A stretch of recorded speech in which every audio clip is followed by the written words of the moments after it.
You are listening to The Common Sense Practical Prepper, sponsored by Duct Tape, the real duct tape. It fixes everything, except bad decisions. Good evening, Mr. and Mrs. America. From border to border, coast to coast, and all ships at sea, here is your host, Keith. Hey, all, you're listening to the Common Sense Practical Prepper podcast for August the 18th, 2026. And tonight we're going to talk about something that does not cost you a dime, doesn't require any gear, and, in my opinion, could be one of the more underrated skills in your entire preparedness toolkit. We're talking about being invisible in plain sight, otherwise known as the gray man concept.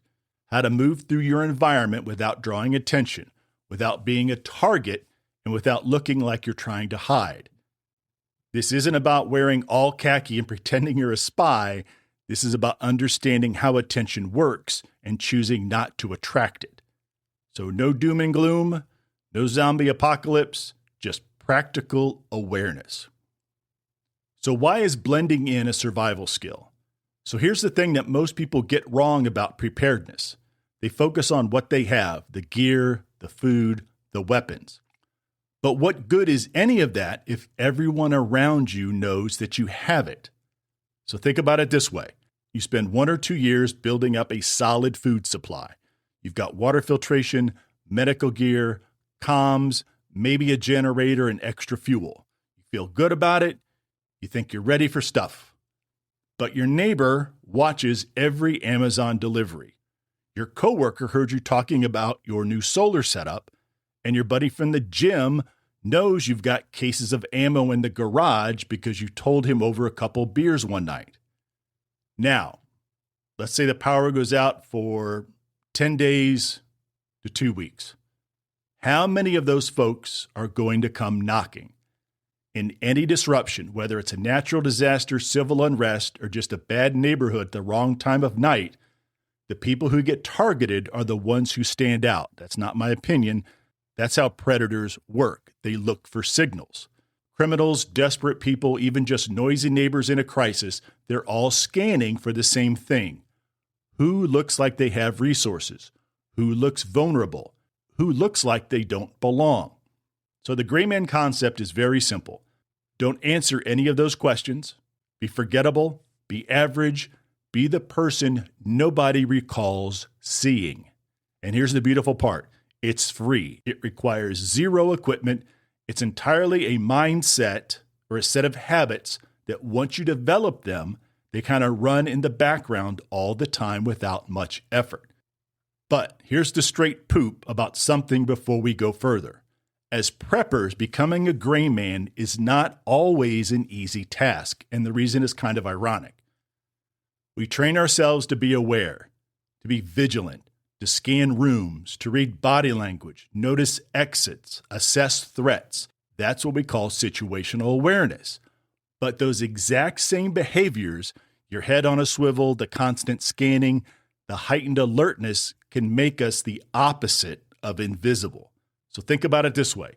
You walk into a restaurant and you immediately scan for exits. Exactly what I talk about in Run, Hide, Fight. You check the corners, you notice who's sitting there. That's good training, no doubt about it. But if you're doing it and being very obvious, head turning, eyes darting, body tensed up, you just became the most noticeable person in the room. You look like a cop, a criminal, or someone expecting trouble. None of those fall into the gray man concept. So the real skill is not turning off your awareness. It's learning to let it run quietly in the background. Soft eyes instead of hard eyes, a casual glance instead of a tactical scan, taking in the room without looking like you're taking in the room.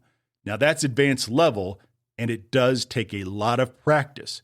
You have to learn to be alert without looking like you're being alert.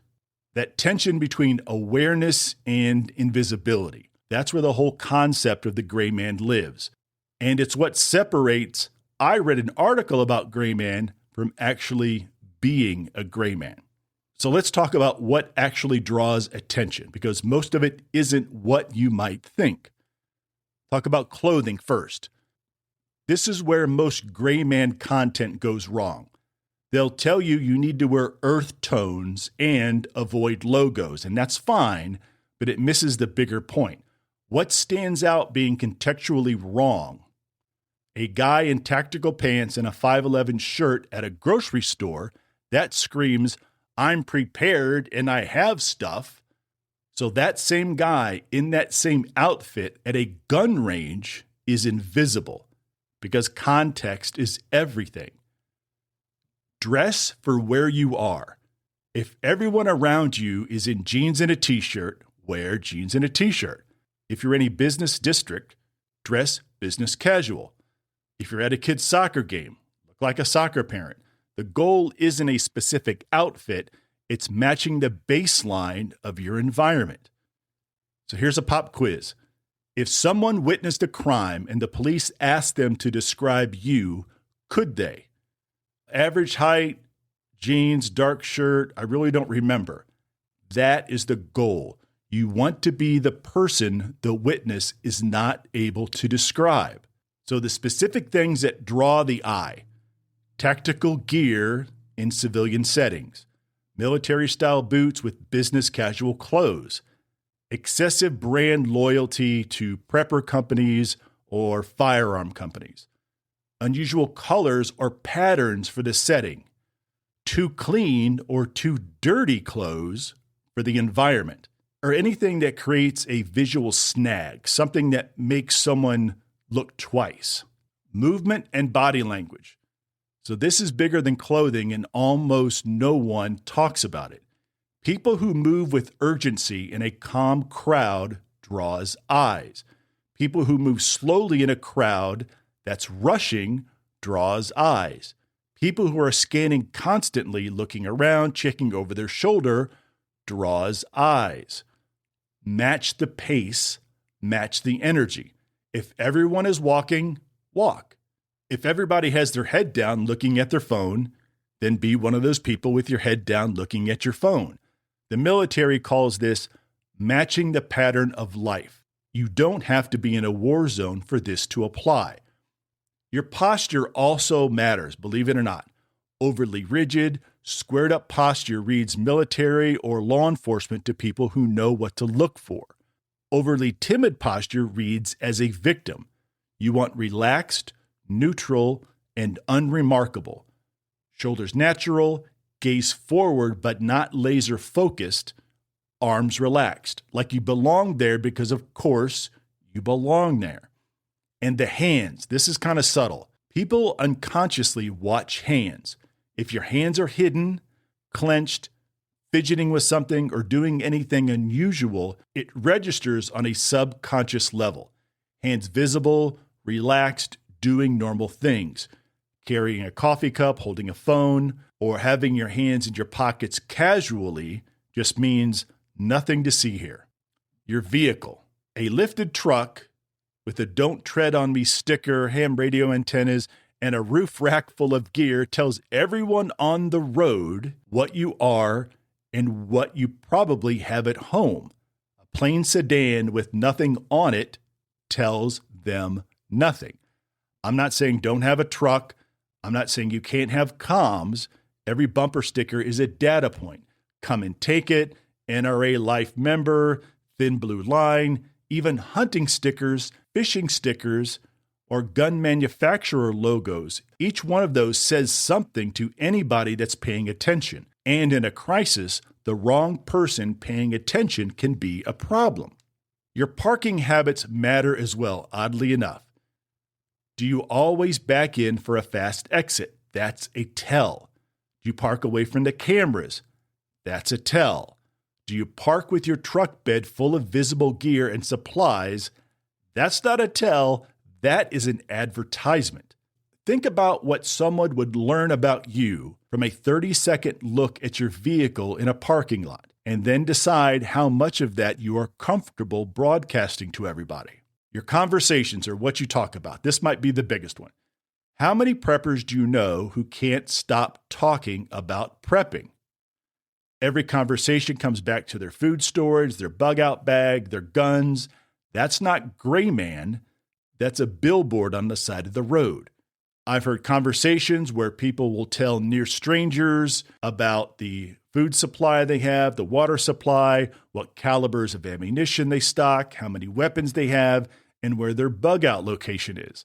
That's not community building. That's a target briefing that you're giving away for free. So operational security starts with your mouth. The people who need to know what you have are your immediate family and maybe the folks in your trusted circle. That's about it. Everyone else just gets the boring version of you. And pay attention to social media. Every time you post your range day, your new gear purchase, your garden haul, your new canning project, you're building a profile. For anyone watching, and in 2026, there's always somebody watching, you're telling them exactly what you have and many times where to find it. Let's talk about routine. This one is less obvious, but it's just as important. If you're the guy who goes to the gun store every Saturday, hits the bulk food store the first of every month, and gets ammo delivered every 2 weeks, you have a pattern, and patterns are readable. Patterns tell people things. Vary your timing. Use different stores. Have things shipped to a different address when you're not there. Not because you're paranoid, it's because you're private. And there's a difference. So what about the gray man during a crisis? Now we'll kick it up a notch. During an actual disruption, let's say the power's out, stores are empty, people are scared, and being invisible goes from smart to essential. When everyone is panicking, don't be calm. I know this sounds counterintuitive, but hang with me here. You've prepared, so you're not worried. You've got your stuff handled. But if you're the only person on the block who looks relaxed while everyone else is stressed, that tells people something. It tells them you were ready, and in a crisis, ready means he has stuff that I don't have. So don't fake a panic, but match the general energy. Look concerned, ask neighbors if they're okay, mention that maybe you're running low on a few items as well. Don't be the guy grilling steaks in your backyard on day 3 of a blackout while everyone else is eating cold beans out of a can. I heard this story once, but I can't verify it, but I heard this once and it kind of rings true about a guy during Hurricane Katrina who had a fully stocked pantry, generator, the whole nine. He ran the generator openly, had lights on every night. By day 4, he had people showing up at his door. By day 6, they weren't knocking and they were no longer asking for supplies. Now, whether this is actually true or not, I don't know, but the principle is still very sound. Visual abundance in a time of scarcity makes you a target. So your movement patterns. If you need to go somewhere during a disruption, think about when you're going and how you're going. Moving at dawn or dusk tends to draw less attention than going at midday. Taking back roads to avoid any checkpoints and crowds. Carrying supplies in plain bag, grocery bags, a backpack, a garbage bag, that draws less attention than having those same items in a tactical backpack. We'll be back after a quick break. Hey, Common Sense Practical Prepper listeners. Want reliable, long-lasting food for your preps? Augustin Farms has you covered with top-quality freeze-dried and dehydrated meals, veggies, meats and more. Shelf-stable up to 25 years, made in the USA and actually delicious. Great prices, even better product. Use my affiliate link in the show notes. Don't forget to use the coupon code PODCASTPREP at checkout for an extra 10% off. Stock up now and prep smart. Back to the show.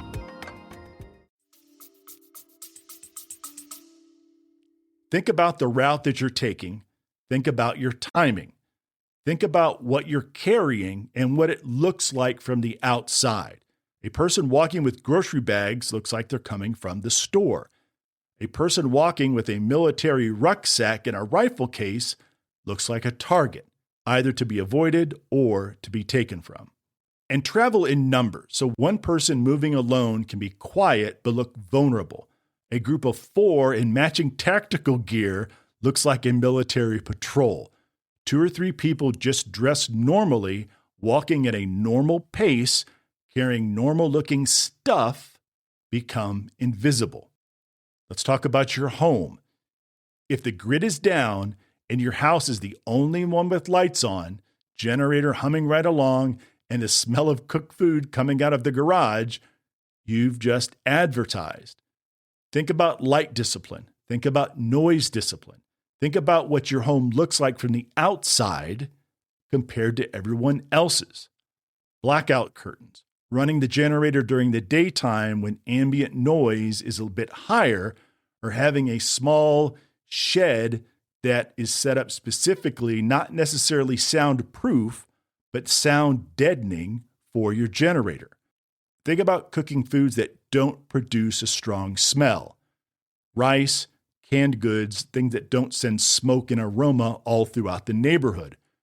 Running your generator on a timer instead of 24/7 so it's not a constant signal. And plus, it'll extend the life of your generator. If everyone else's yard is overgrown because no one is mowing and yours looks like the 18th green at Augusta, that's a signal. If everyone's trash is piling up and yours is clean, that's a signal. I know it sounds a bit extreme, but in a prolonged situation, details like this matter.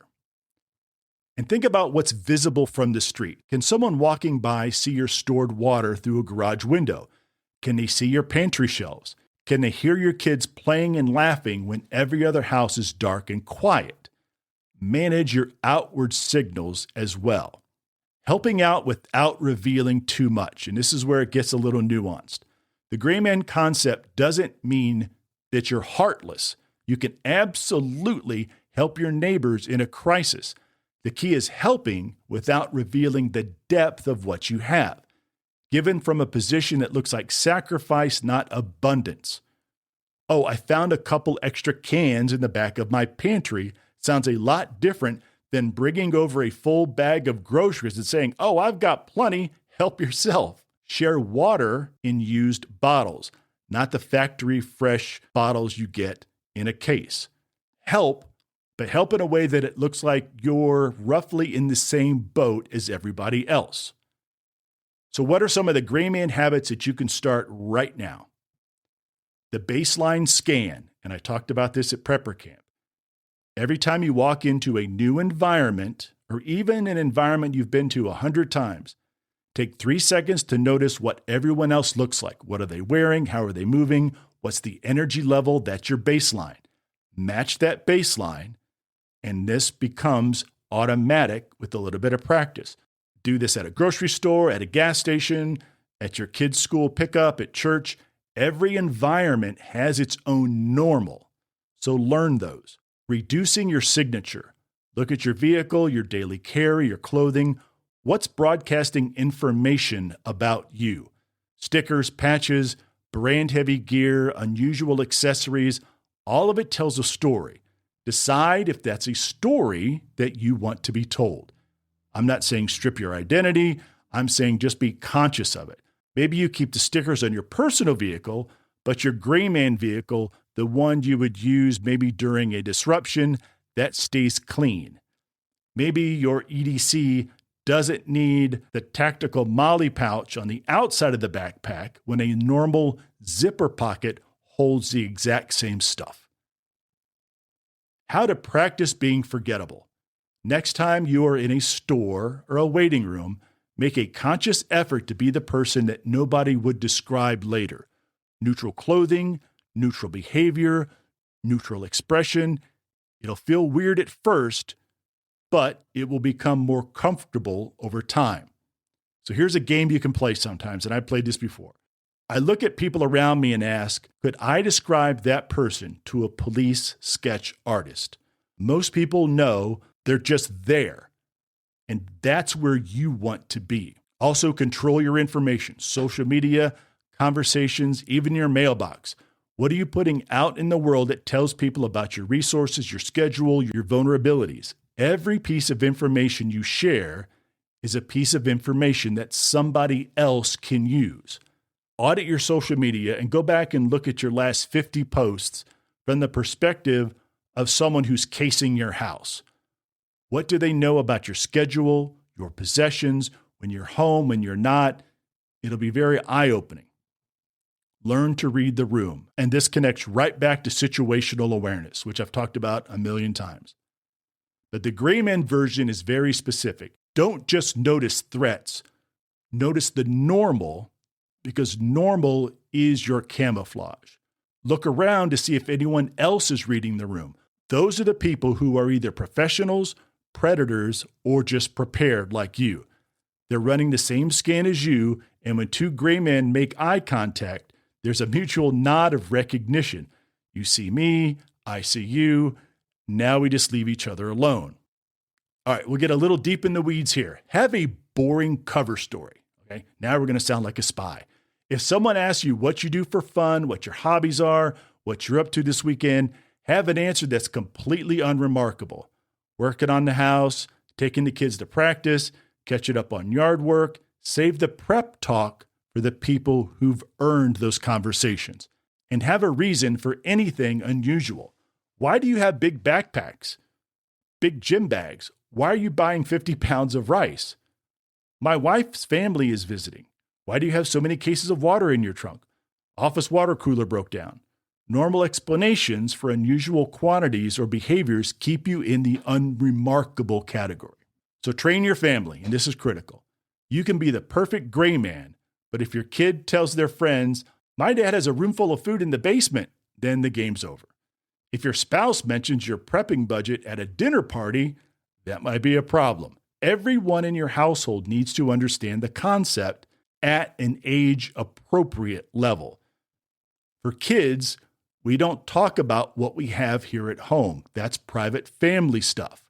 For your partner, have the operational security or OPSEC conversation early and revisit it from time to time. Make sure everyone's on the same page about the information and make sure that information stays in your house. So common mistakes and misconceptions. So let me address a few things that I see in the gray man space that might miss the mark.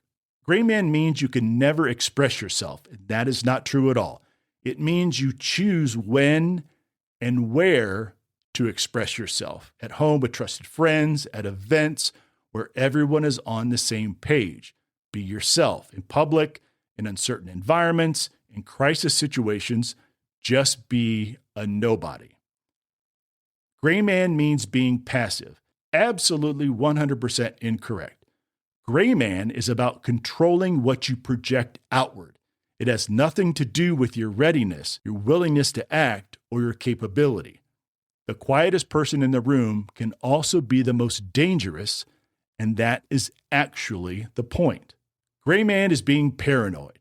Is it paranoid to lock your front door? Is it paranoid not to leave your wallet on the dashboard?